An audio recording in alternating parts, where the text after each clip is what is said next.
Golf Central. Brought to you by Titleist. Tiger Woods has ruled himself out of next week's PGA Championship and the rest of the PGA Tour season. This is the first time in his career that he's missed 4 consecutive majors. Woods hasn't played competitively since a tie for 10th in the Wyndham Championship last August.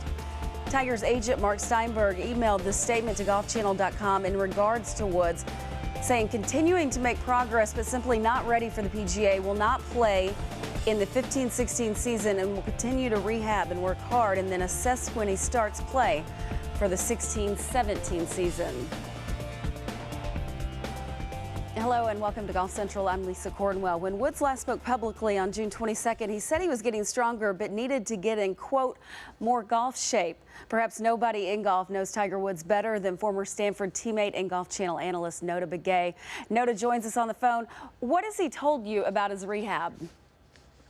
Well, everything's progressing, and you never know in a situation like this when you have a handful of procedures and the recovery process as you get later in your career and as you couple that with other surgeries, it's just the uncertainties start to get a little bit bigger. And in this particular case, he just wanted to make sure that he gave himself ample time to let his body recover and to spend more time with his children who he adores, and that's exactly what he's doing. I don't think he's in any rush to try and get back to the end of the year to get into the swing of things.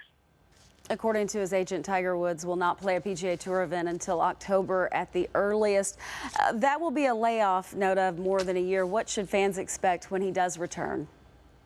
Well, whenever you put a golf game on the shelf for a year, for whatever reason, you're going to have rust.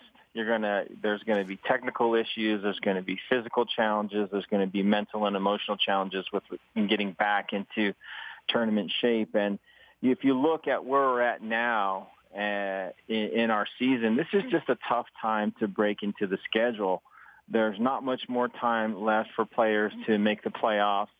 There isn't much time left for players to make the Ryder Cup.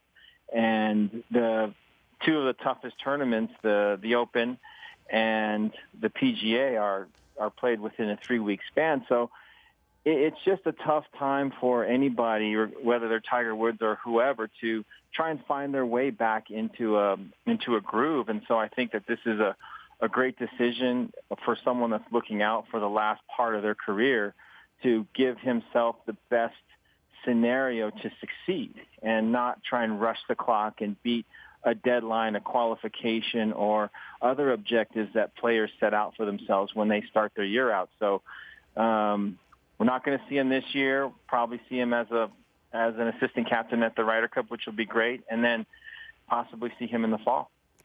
Nota Begay III, we always appreciate the insight. Thanks, Lisa. For more perspective on Tiger Woods, we welcome in Trip Eisenhower and John Feinstein. John, I want to start with you. What do you make of Tiger's announcement that he won't play in the PGA and we won't see him the rest of this season? Well, Lisa, I don't think any of us are shocked. It's been clear from the hints that Tiger has been dropping the last couple of months that he is still not very close to being ready to play tournament golf. He's apparently played a few rounds at home, but it takes more than that, as Tripp knows from being on the tour, before you can come back and tee it up with the best in the world. He's been away for almost a year now, and he's going to need some really hard work, some real grinding, as he likes to say, before he comes out and shows his game again in public. My guess is we don't see him until the Bahamas when he has that exhibition down there in December. That's a very good guess. I would say about the same thing, John. But the other thing about Tiger Woods, too, is this is his last chance. He's got to get this one right. He's in his 40s. He cannot go through any more lost time and try to catch Sam Snead, try to catch Jack Nicklaus, which I think is going to be unattainable at this point. I certainly think he could probably get past Sam Snead in the all-time victory column.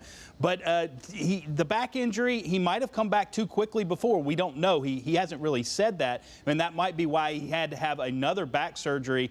And it's just so tough to recover from back injuries. They can be debilitating. So hopefully he gets this one right. He's taking his time. The other thing, too, John, is I think he's got a lot of work to do to get his confidence back. It's miles different from playing at home with your buddies or playing by yourself or even playing with your kids than it is playing in a tournament golf. Tiger was fine in practice the last time we saw him play competitive golf, but then when he got on the golf course, the ball started going everywhere. He's got some confidence to rebuild, in particular with his tee ball. So there's a lot of work for Tiger Woods to do before he gets back, but I'm sure he wants to come back and be ready to win right away. So he's got a long way to go for that.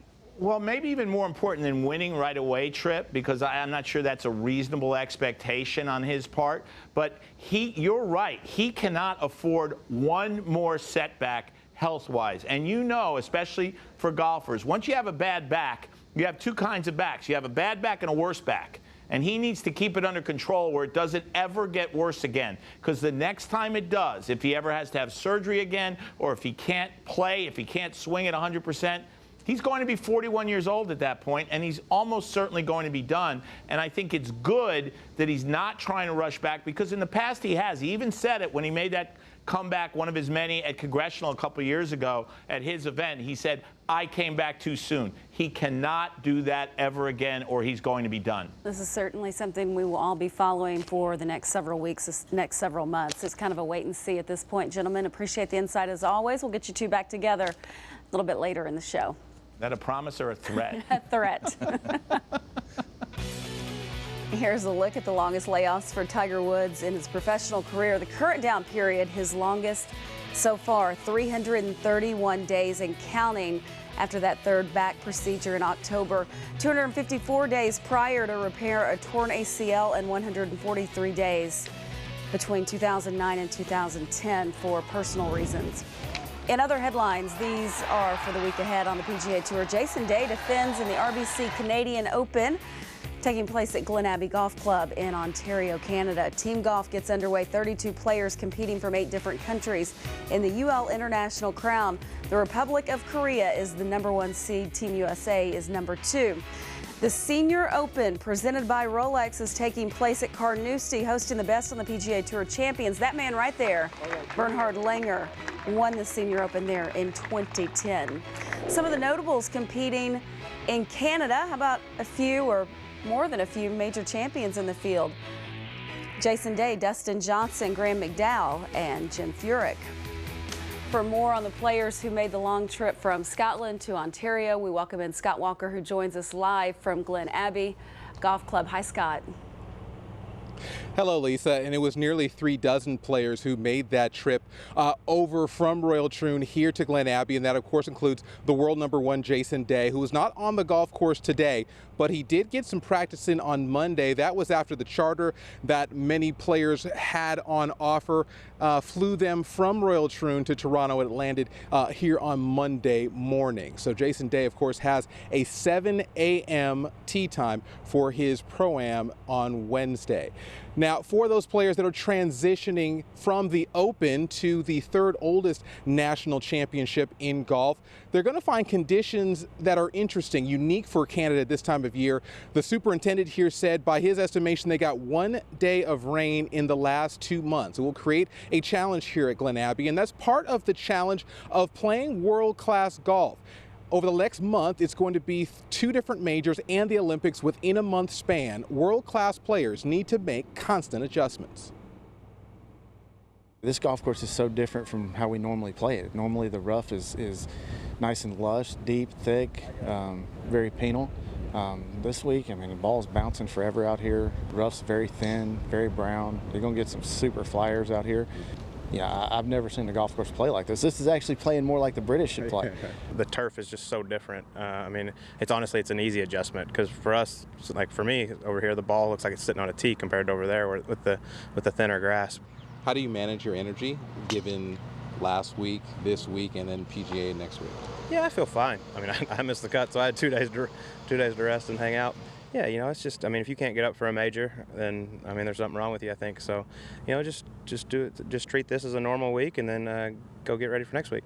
I try not to over practice too much. Sometimes that's my mistake. Some weeks I practice way too much Monday through Wednesday and I wear myself out a little bit. That's what I did last week. I wanted to obviously wanted to play very well and I was hitting it very well, so I think I was practicing on the wrong side of the area. I wanted to hit even better last week and I waste a lot of energy on the hitting balls and it didn't work out that great, so I learned my lesson. Danny Lee did take it a little bit light today. He is excited to play in Rio. He's also excited to be able to donate $30,000 to the victims of the flood that happened in West Virginia. Of course, he was set to defend the Greenbrier Classic, but wasn't able to when that event was canceled due to those floods. And he was able to use his play in Scotland to be able to donate to that relief effort. Now, of course, there are many more Olympians in the field, and we'll hear from some more of them, Lisa, later in the show. We look forward to it, Scott. Thank you very much. Don't go anywhere. Up next, get ready for team golf. You'll hear from the top U.S. women as the top 8 countries in the women's game prepare for match play with pride on the line. You're watching Golf Central. Golf Central is brought to you by the new Titleist NXT Tour and NXT Tour S. Innovation that matters. Grip Confidence. Grip Golf Pride.